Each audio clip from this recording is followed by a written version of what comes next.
Welcome back to my YouTube channel friends. और आज जो है हम लोग आज एक न्यू फ्रेश टॉपिक के साथ पार्ट नंबर 5 में चैप्टर नंबर 1 में मिलने वाले हैं।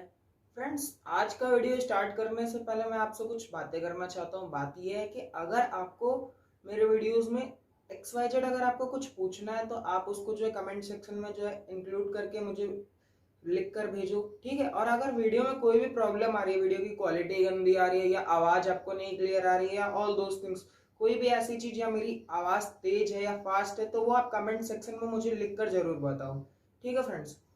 और आज का लास्ट टॉपिक है, इसके बाद जो है हम लोग जो एक या दो टॉपिक रह गया तो उसको हम लोग जो पढ़ने के बाद न्यूमेरिकल पोर्शन करेंगे, ठीक है फ्रेंड्स। तो be prepare for the numericals and now today we are going to discuss our topic that is moment of couple on a electric dipole placed in an external uniform electric field.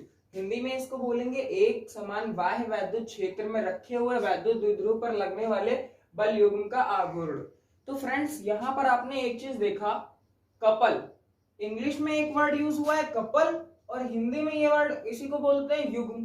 तो यानी कि pair. किसकी बात हुई? Pair की। Pair का मतलब होता है जोड़ा, ठीक है फ्रेंड्स। और किस चीज का पेयर? बल यानी कि फोर्स।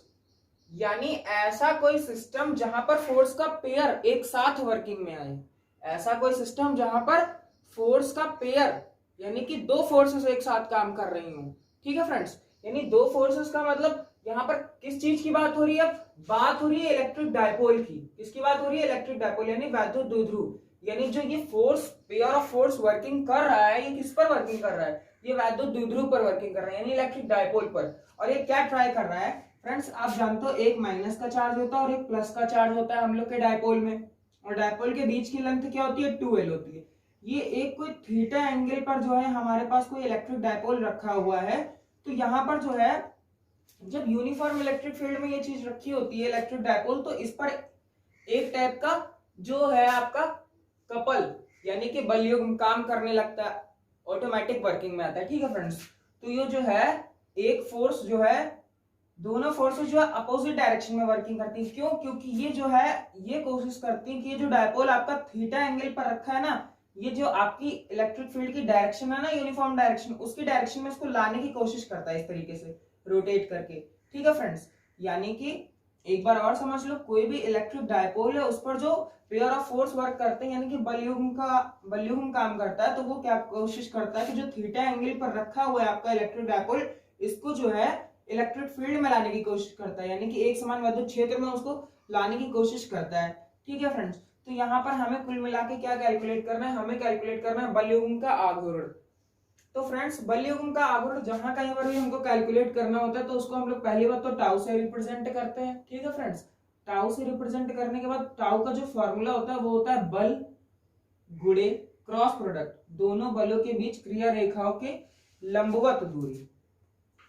लंबवत यानी perpendicular distance between line of forces. Friends, English का थोड़ा कंफर्म नहीं है। अच्छा, टाउ इक्वल टू हम लोग यहाँ से बल को रिप्रेजेंट करते हैं एफ से, और जो इनके बीच की परपेंडिकुलर डिस्टेंस देख रहे हो फोर्सेस की, ये फोर्स एक इस डायरेक्शन में और एक इस डायरेक्शन में, इनके बीच की जो परपेंडिकुलर डिस्टेंस देख रहे हो आप ना, इसको हम लोग एक्स कह देंगे। क्या सपोज कर लेंगे?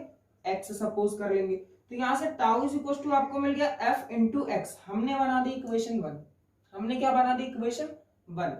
ये जो आपको वर्किंग कर रहा है पेयर ऑफ फोर्सेस, ये इसको बोलते हैं हम लोग जो है बल युग्म का आघूर्ण। और बल युग्म के आघूर्ण का फॉर्मूला होता है tau is equal to F into x. यानी दोनों फोर्सेस में से कोई एक फोर्सेस और उनके बीच की परपेंडिकुलर लेंथ, उनके बीच की जो वर्किंग की परपेंडिकुलर लेंथ है वो हमको चाहिए। यानी हमें एफ निकालना है और हमें चाहिए एक्स। तो अभी हम लोगों ने जब इलेक्ट्रिक फील्ड पढ़ा था तो सिंस वी नो दैट हम लोग क्या जानते हैं? हम लोग ये जानते हैं कि जो इलेक्ट्रिक फील्ड होती है E is equal to F upon होता है क्यू। यहां से हमें फोर्स मिलेगी ई क्यू। इसको बना लो आप इक्वेशन 2। और फ्रेंड्स, जो आप x देख रहे हो ना, x कैसे निकलेगा? अच्छा, आप यहां से देखो, एक ट्राइंगल बनना है ये। इसको सपोज करो और इस पॉइंट को A, इस पॉइंट को B सपोज करो और इस पॉइंट को C। अच्छा, फोर्स आपकी कितनी निकल कर आई है? ई क्यू निकल कर आई है। दोनों अपोजिट डायरेक्शंस में लग रही है, ये भी ई क्यू है, ठीक है फ्रेंड्स। अच्छा, ये ट्राइंगल है। इन ट्राइंगल ABC में हमें क्या दिख रहा है? ये लेंथ है x ये लेंथ है 2l। तो फ्रेंड्स अगर आपने बहुत अच्छे से ट्राइगोनोमेट्री 10th क्लास में पढ़ी है तो वहां से आपको पता चलेगा कि ये जो थीटा एंगल है हमारे पास, ये थीटा कैसे निकलेगा, हमारे पास है परपेंडिकुलर, हमारे पास है हाइपोटेन्यूज। तो एक रेशियो होता है sine, sine theta is equal to होता है परपेंडिकुलर यानी कि ए बी और अपॉन में हाइपोटेन्यूज यानी कि ए सी। तो यानी sine theta is equal to आपको यहां से मिल जाएगा x अपॉन 2l, क्योंकि हमें x की वैल्यू चाहिए, हमें किसकी वैल्यू चाहिए, x की वैल्यू चाहिए। तो हम यहाँ से 2l जो है ये डिवाइड में है, ये साइन के साथ आपके मल्टीप्लाई में आ जाएगा। तो यहाँ से x की वैल्यू आपके पास आएगी 2l साइन थीटा। कितनी आएगी friends, 2l sine theta. x की वैल्यू आपके पास कितनी आ जाएगी, 2l साइन थीटा। इसको बना लो आप इक्वेशन 3, इसको क्या बना लो आप, इक्वेशन 3 बना लो। अब टाउ इज इक्वल टू कितना होता है, f क्रॉस x, यानी कि बल गुणे दोनों बलों की क्रिया रेखाओं के बीच की लंबवत दूरी। यानी इसमें जो है हम लोग को फोर्स और x की वैल्यू लाके पुट करनी होगी। तो यहां से देखेंगे हम लोग from equation 1, from equation 1, equation 1 में हम लोग जो फोर्स की वैल्यू EQ पुट करेंगे और cross 2l sine theta x की वैल्यू। अब फ्रेंड्स आप अगर यहां से नोटिस करो तो q इंटू 2l क्या होता है, since p is equal to q into 2l होता है, यानी वैद्युत द्विध्रुव आघूर्ण मोमेंट ऑफ कपल क्या होता है, q इंटू 2l होता है। तो इसकी जगह पर हम लोग पुट कर सकते हैं p और ये आप बच जाएगा e साइन थीटा। तो आपके पास जो टॉर्क्यू का फॉर्मूला आया वो क्या आया, टाउ इज इक्वल टू आया आपके पास pe साइन थीटा। फ्रेंड्स क्या आया आपके पास, टाउ इज इक्वल टू आपके पास आ गया pe साइन थीटा। अब यहां से आपके पास दो क्वेश्चन अराइज होते हैं, और यूपी बोर्ड में और आईएससी बोर्ड में, कोई भी बोर्ड हो दुनिया का, वहां पर एक क्वेश्चन यहां से जरूर पुट होता है, the vector form of, the vector form of tau p and e। तो उसको हम लोग लिखते हैं tau vector is equal to p cross e। ये फ्रेंड्स मोस्ट इंपॉर्टेंट है, दिस इज मोस्ट इंपॉर्टेंट। ये जो है एमसीक्यू आपका हर साल पूछा जाता है।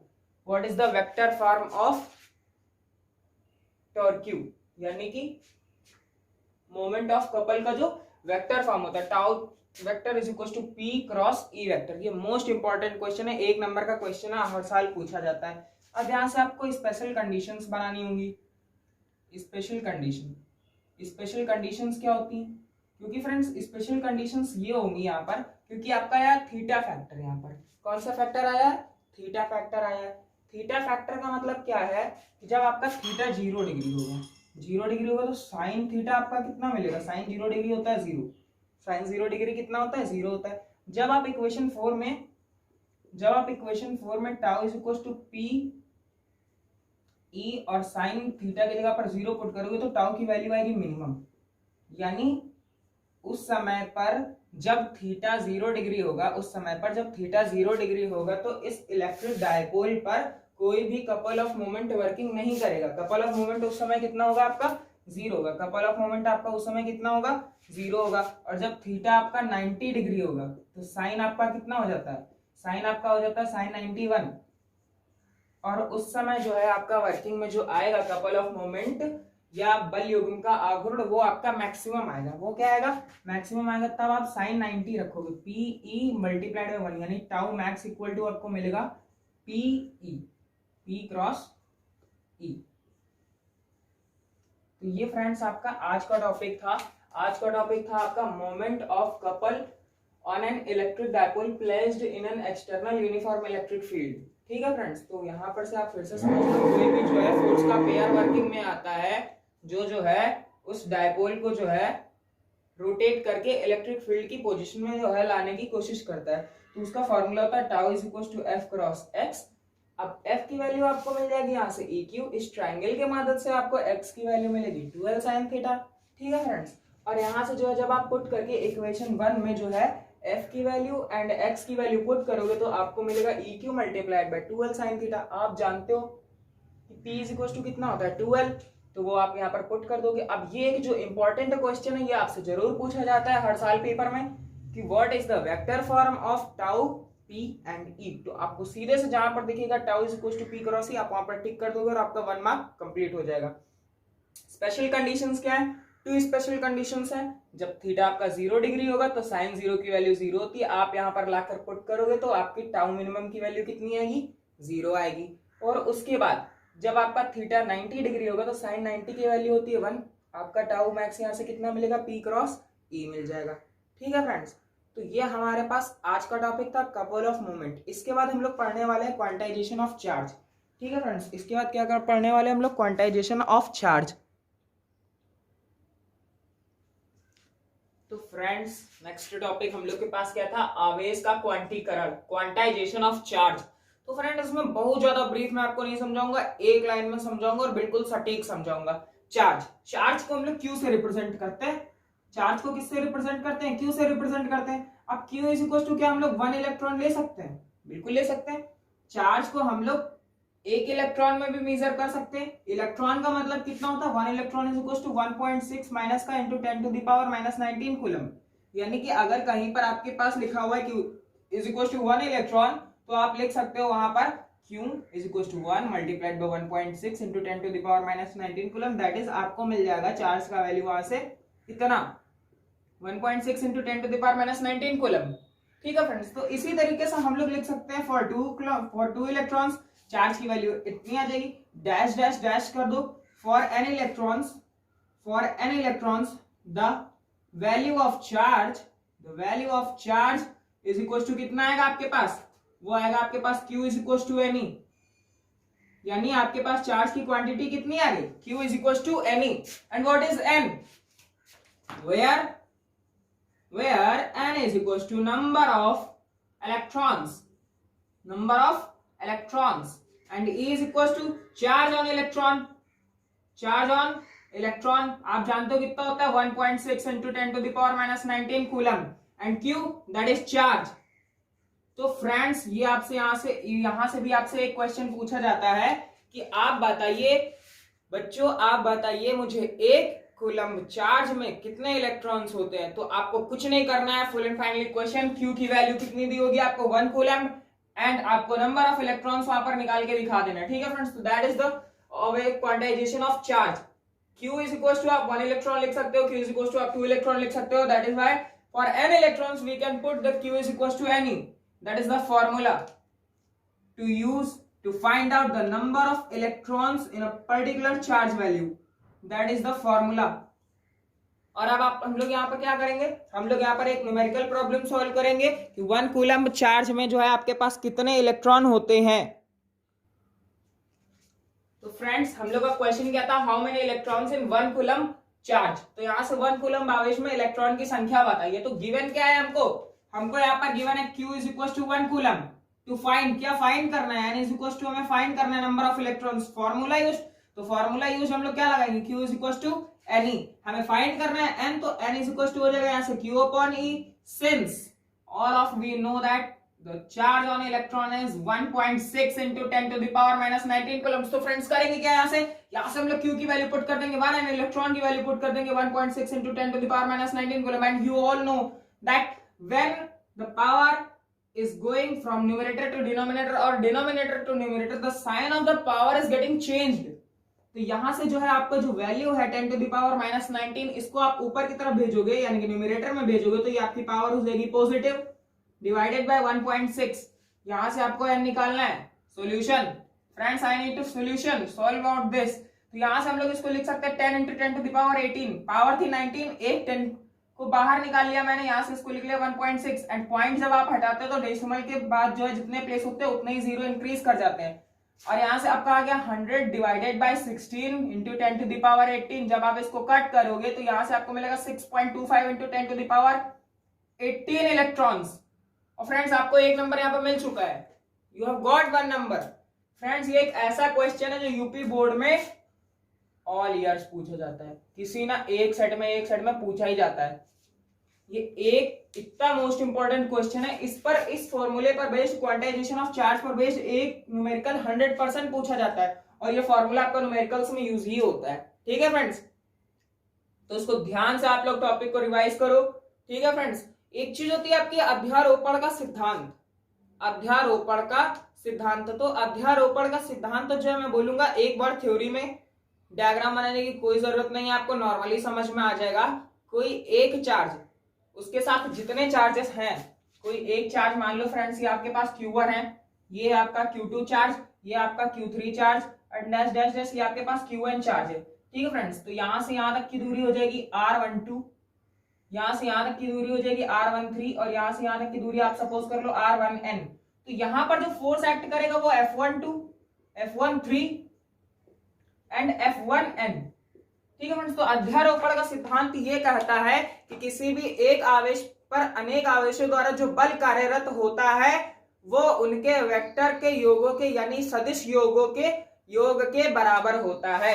यानी कि जो आपका रिजल्टेंट फोर्स आएगा वो आएगा F12 vector, F13 vector dot dot dot F1n vector.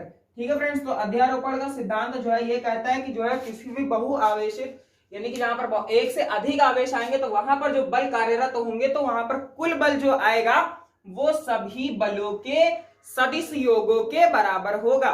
ठीक है फ्रेंड्स, तो ये आपका अध्यारोपण का सिद्धांत हो गया। अध्यारोपण के सिद्धांत को इंग्लिश में बोलते हैं प्रिंसिपल ऑफ सुपरपोजिशन। ठीक है फ्रेंड्स, तो वहां पर आप समझ सकते हो the sum of all vector forces that are acting on a charge, the resultant force is equal to sum of all vector forces. ठीक है फ्रेंड्स, तो अब हम लोग जो है क्या करेंगे, इस चैप्टर के जो है फॉर्मूले सारे एक साथ नोट करेंगे। इसका आप स्क्रीनशॉट ले लो। तो फ्रेंड्स, अब हम लोग क्या करने वाले हैं, अब हम लोग जो है इस चैप्टर का पहला चैप्टर कंप्लीट कर चुके हैं हम लोग, कूलम्ब का नियम और आवेश यानी कि charge in electric field and Coulomb's law, all those things we are discussing in the previous videos. And now we are going to discuss the formula that we read in this chapter or learn in this chapter. First formula is that Q is equals to IT. Second formula is that Q is equals to NE.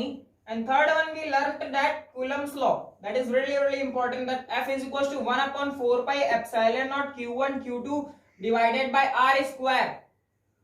After that we read the formula that epsilon is equals to epsilon naught K.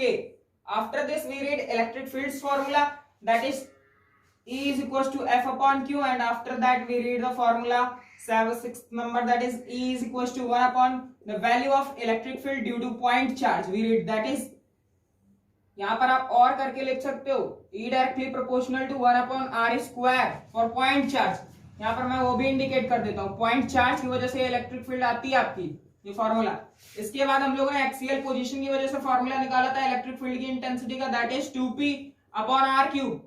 यहां पर भी मैं indicate कर देना चाहता हूं कि जो इंटेंसिटी ऑफ इलेक्ट्रिक फील्ड होती है वो क्यूबिक पावर के इनवर्सली प्रोपोर्शनल होती है एक्सिस पर। ठीक है फ्रेंड्स, इलेक्ट्रिक डायपोल की वजह से। 8 नंबर फार्मूला था आपका E is equals to 1 upon 4 pi epsilon naught and P upon R cube due to equatorial position। Due to equatorial position, equatorial मैं लिख दे रहा हूं यहां पर, आप रिमाइंड करिएगा। इसके बाद अभी हम लोगों ने पढ़ा था moment of couple, P is equal to होता है Q into 12। फॉर्मूला नंबर है आपका 9। फ्रेंड्स, हर एक चैप्टर को कंप्लीट करने के बाद आप उसका फॉर्मूला जरूर नोट करें। टाउ इज इक्वल टू हम लोगों ने इसके बाद पढ़ा P sin थीटा, उसके बाद हम लोगों ने पढ़ा tau minimum is equal to 0, tau max is equal to हम लोगों ने पढ़ा, टाउ मैक्स कितना पढ़ा वेक्टर फॉर्म में आपको लिख के बता रहा हूं, ये 1 नंबर में क्वेश्चन जरूर पूछा जाता है आपसे। Tau max is equal to P cross E, that is really important question, most important question for your next year examination 2021। Most important question है ये आपका, 1 मार्क्स में पूछा जाता है एमसीक्यू में। What is the vector form of the tau P and E, that is P cross E, tau is equal to. तो thank you friends, इस लेक्चर में हम लोग इतना ही डिस्कस करेंगे। नेक्स्ट वीडियो से आपको न्यूमेरिकल मिलेगा proper. And thanks for watching my video and study with Ujjwal Gupta, physics and maths.